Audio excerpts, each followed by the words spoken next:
Hey there, welcome to my channel where I take you on tours of unique homes and showcase stories of people living alternatively. Today we're traveling to Colorado to meet Kevin and take a tour of his tiny house, which he shares with his twin 8-year-old boys. While Kevin's home was originally designed to travel down the road, he explains his decision to put down roots in a tiny house village. He's going to take us on a tour and show us how living tiny can provide safety and comfort to his two sons while also allowing him to be present as a single dad. Living in the tiny will forever be what pushes me to be a better father moving forward. Like if I didn't have this, I don't think I would be where I am. But before we jump right in, if you like videos like this one, please make sure to subscribe and hit that notification bell so that you know every single time we publish a new video.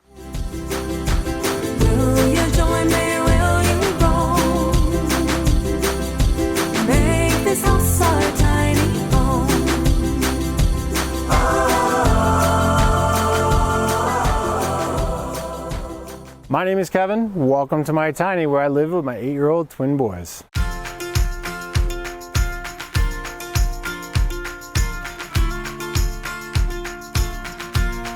I live in a 260 square foot house with my twin boys who are 8 years old. They've lived in this house since they were 2. Figured why not build something, travel in it, have everything we need, downsize, and just focus on what's important, which was the family and just being present. We ended up deciding on a tiny house. And so we actually went through a couple different builders before we landed on Tiny Heirloom. Pretty much all the modern features any house would normally have and the ability to run off grid all came in around $120,000. We've been living in this house for about 5 years. We parked this along the coast twice. I went up to the mountains of California as well as the mountains of Colorado. I think we had this house up somewhere around 12,000 feet. We've been in the rainforest, been in the deserts, in the cities. But the reality is, as I did this, I realized that I was exerting energy in places that was not benefiting me and my family. And that manifested in a divorce and a very challenging time. Being in the tiny allows me to be much closer, work closer, and create a different type of life with my kids. Being fortunate, being at Island Cove, we have a community here that we hang out and have barbecues and have potlucks. I mean, these are things where you're building those relationships and strengthening the bonds in your community and your neighbors in a way that isn't really traditionally done. I think the bonds that the kids make are really strong and will last them an entire lifetime. I mean, the kids, this is what they've known. They've lived in a tiny house since 2. And, you know, a lot of people try to say, how do you do it with kids? My home is simple, my location is simple, and the community is helpful and empowering as well.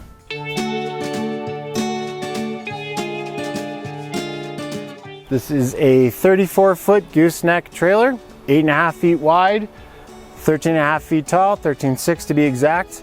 It's constructed with Volstruck steel. The house is very much built for 1, traveling, and 2, being comfortable with the family and having everything we needed wherever we went. Our design kept getting bigger and bigger and bigger just to fit all the things we wanted to fit in there. We realized that we wanted to cut down weight. Choosing the steel allowed us to save about 20–25% of the overall weight without having to use all the timber. Weighs approximately 18.5, and with everything in it, all the gear, roughly around 20 to 21. The other piece of this is that it was gooseneck. We chose a gooseneck because a gooseneck allowed us to go longer and allowed the pivot point above the truck to be closer so it was easier to maneuver and drive. It's a beast driving down the road. You know, we had a Dodge 3500 dually and that thing pulled it and I basically didn't even realize it was on. Come on in. So here we are inside the tiny house. Welcome to my home. It's a gooseneck trailer, so we have a step up into the front area. We created a loft, and the boys made sure to be enclosed to separate the bedroom.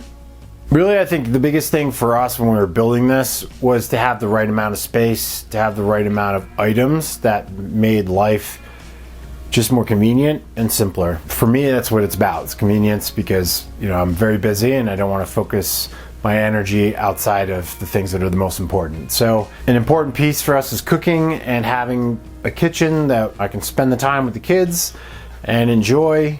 We like to cook and experiment, so we opted for a much bigger kitchen, open counter space, making sure I have the right amount of space for the things I want and enough area to prep without feeling, restraint has been really the benefit of this kitchen. Really, we built out what turns out to be probably the highest cubic feet of storage in a kitchen in a tiny house at that time. We had the opportunity to make sure that we could put in all of our utensils and have space for all of our items, like an Instapot, which is an important piece because, well, the Instapot can be used in a lot of different ways. Very time saving, makes some awesome food. The other piece of this was because we went with the RVIA certification, we went with Furrion items. So we had a Furrion stove, Furrion dishwasher, all running off propane. We wanted to travel. So, as we've discussed, we made decisions based on that. We personally didn't do any major changes to things like the backsplash or the grout and all that. And that's held up pretty well. We did make modifications to some of our units, like we put locking mechanisms on our cabinets so that they wouldn't open. Now they are also slow close, especially with my kids. It's one of those things where I just want to hear it slam all the time, so it's really nice to have these soft close. One of the things that the builder put in was this table so that we could sit, having kind of this lift, if you will, come up, locks in. 3 of us can fit here and have a dinner and have conversations and just enjoy it. Open the windows, have that. And then if we need the space, especially the boys are ready to run around and get crazy, then we put it down and we can have dance parties or pretty much them just running back and forth, which happens on a regular basis. But it's nice to be able to put that away and have kind of this open space. This actually was put in by the builder as a surprise for us. Yeah, I don't want to be tripping over these things, so we were able to kind of have an area where we could put the shoes. The beauty of this is that inside all the shoes will store. Below that is actually a grate, so the dirt will fall to the floor and then we can vacuum that up. As you can imagine, living in Colorado and having young kids, plenty of dirt gets in there and mud, and we can kind of clean that up. Originally when we built this house, there was a request to have a place to store clothes and that kind of thing in a closet, and we built this closet. The nice thing about the closet is that we were able to store all of our electrical panels and our hot water heater and some of the other items in here, as well as have a space for clothes. So we kind of designed that out. We wanted to go with the gooseneck for a few reasons. This was going to tow more effectively, more efficiently, and just be easier on a truck. So we wanted the gooseneck and built out this space to be the boys' room. For the first several years, this was their room. They had everything decked out. That shifted over time when the boys wanted to move up and they could climb up a ladder, because they were 2 at the time when we had this built. Now they're 8. So really they were able to move up into the loft, and they really wanted to take over the loft. So this room is really taken on multiple lives. It's been a bedroom, master bedroom for the family, and it has become kind of a playroom and an office for me in my work. It turned out the boys got really excited about it, so we went a little bit deeper and built a space underneath where they can have a reading nook and a chill space if they chose. So they can be up in their room, they could be under here, they could play with their Legos, they could do art, that kind of thing. So we really want to do that. My goal is really just to offer a space for them to be creative and have a little maker studio, maker lounge where we can kind of just play around. Eventually when the Lego table gets taken down, I will put a mattress and this will become a room and my bedroom and that kind of thing. So for now, I'm happy on the couch. It fits me and that's all I need. I'm in marketing, so I work in tech marketing. I'm fortunately able to work remote. Sometimes during my meetings, I'll have kids popping up over my shoulder with Legos, especially during the summer, but everybody's been pretty cool about it. We're so caught up with everything that's happening and all the stuff. And we live in a materialistic society where it's just like, ooh, this shiny new object. You have to take a step back and say, what do I really need? And the beauty of living in a space that's small is the intentionality that you have to really focus on the items that are important to you. As a single father or a single parent, sometimes you just don't have the energy. You're just pushing forward and just pushing forward. Whatever things have been thrown at me in life, living in the tiny has really allowed me to, at some point, prioritize the energy. All that time is spent being with my kids and improving myself. And that has been a life-changing situation and will forever be what pushes me to be a better father moving forward. Like, if I didn't have this, I don't think I would be where I am. Right now I'm going to take you in to the gooseneck. Recently, when we parked permanently here at Island Cove, we were asked to build a skirting as well as kind of a front area. So we added a little extra height to have like a garage, if you will, some storage. The biggest challenge we all face in Durango specifically, probably some other mountain towns, our gear outnumbers pretty much anything else we have. The boys love being active outside, so we wouldn't have it any other way. I mean, we're either camping or we're biking or we're skiing or we're on the river. Inside is where we have our propane, 2 7-gallon tanks, 14 total, lasts about a month during the winter, usually 2 to 3 months in the summer, depending on the weather and how cold it is. We use it for heating our water, we use it for cooking, and well, that's pretty much it. I'll say it's been amazing to have the propane because as gas prices have increased, propane has not gone up as much, so I've saved a tremendous amount of money, especially when you live in a colder climate. The propane truly is way more efficient than a lot of the others, but where we are parked, you have an option to connect to natural gas, but this house was set up for propane from the start, and everything is lined to it. And then this is where our mini split fan system is as well in our unit. The other thing to think about, at least in Colorado, is that the temperatures will be very low, the snow, winter, all of that. So we needed to set it up where all of our lines, all of our water hoses are all going through under the house. And then we've basically, as we put the skirting in, we put in insulation. So we closed in the insulation on all 4 ends of the house, which is tremendously helpful to keep your heat in. All right, so let's go ahead and head around to the other side of the house. Everything when you're RVIA certified is standard, set up on one side of the house, your door on the other. So this is pretty standard practice. With the RVIA certification, you have to set it up very specifically to a 50 amp, 125, 220, and your water is going to be a city water. We also have a 50-gallon backup tank, so when we're off grid, we could fill that up and have some water with a pump inside. Being in Island Cove, we have power. This Furion 50 amp 125 250, that is running power to a 50 amp shore box, which is kind of in the back, and we have water right from here. So we've got a heated hose, 3/4 inch heated hose. It's running into the city inlet. So we originally had 2 of these water heaters that were running off propane. We weathered about 3 winters without any issues, and then we finally had a freeze in here that popped. So we ended up swapping these out for a brand new tankless water heater that, keeps the water at 140 degrees for a very long time, which is running all off the propane and really, really efficient. When you live in places like the Pacific Northwest or other areas, even in where we are in Southwest Colorado, still happens, moisture can build up in the house, and airflow throughout the house is an important thing to think about. So as we were designing out, we were doing a lot of research of how do we do this? We opted into a Luno system. So this whole house, movement of air kind of comes up. So as you can see up at the top there, that's the inlet for the Luno system on one side. On the other side of the house is the other one. The air comes in, is warmed up to the inside temperature. The air is pushed across the house and then sucked out of the other side. This continues to move the air around through the house so nothing gets too stagnant.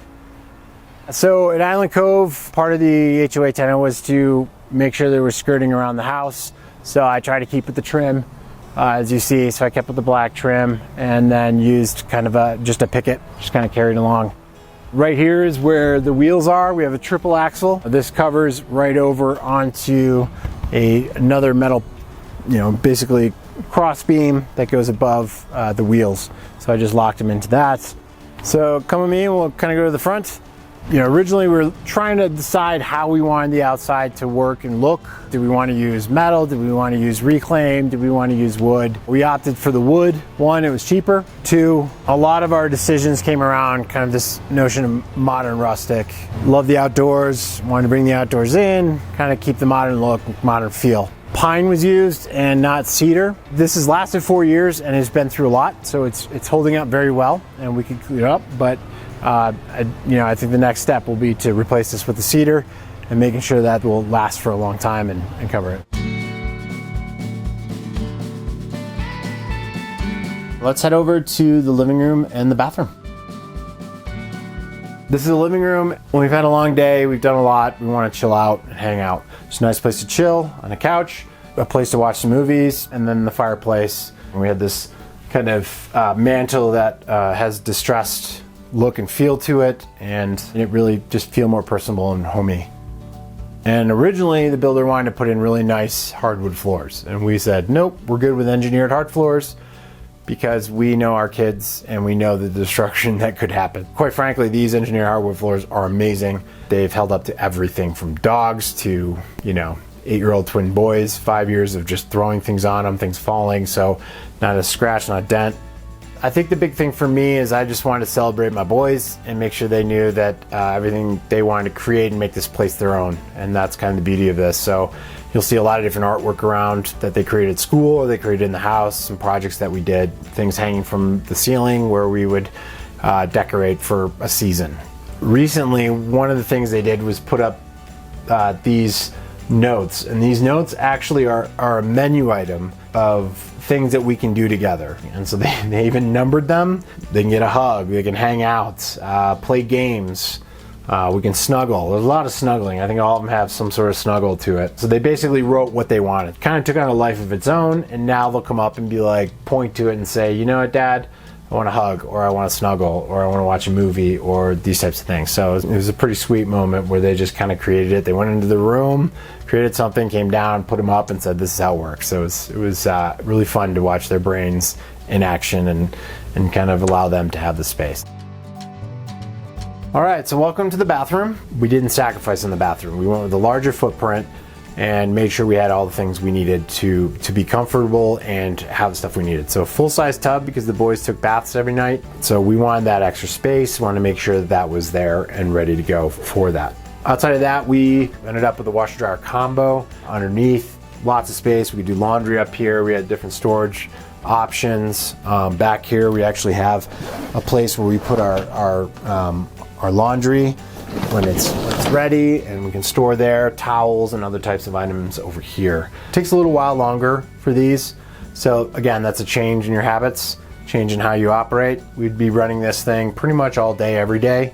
So I'd probably go with something a little different just to be more efficient with time and not having this thing run all the time. But it worked really well. It served the needs that we had. We were traveling, so we wanted to do the composting toilet. So we ended up with the Separate Villa. And honestly, it's one of the coolest things I've used. Most people are like, oh, you know, it gets a little awkward, or, you know, what do you do with the compost toilet, that kind of thing. It's actually been an amazing addition to the house and works really well for the space and what we needed for it. In the original build of the house, this was open and a loft.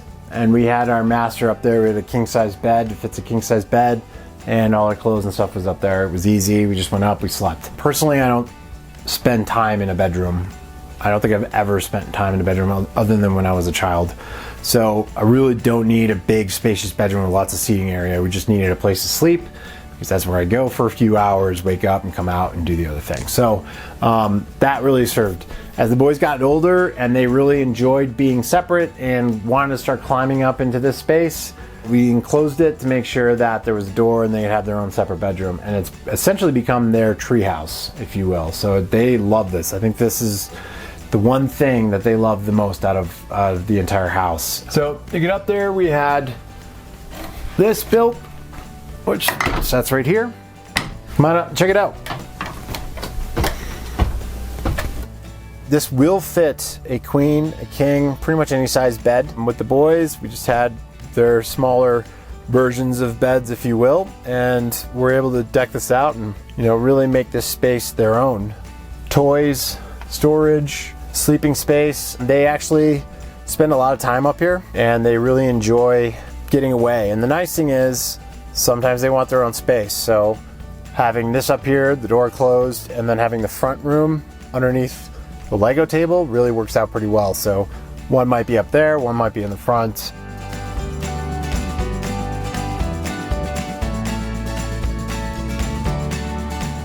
Thanks for watching this week's video. I hope you guys enjoyed it. If you'd like to take a tour of the tiny house village where Kevin is living, make sure that you check out that video, which will be linked in the description, and I will see you soon with another unique home tour.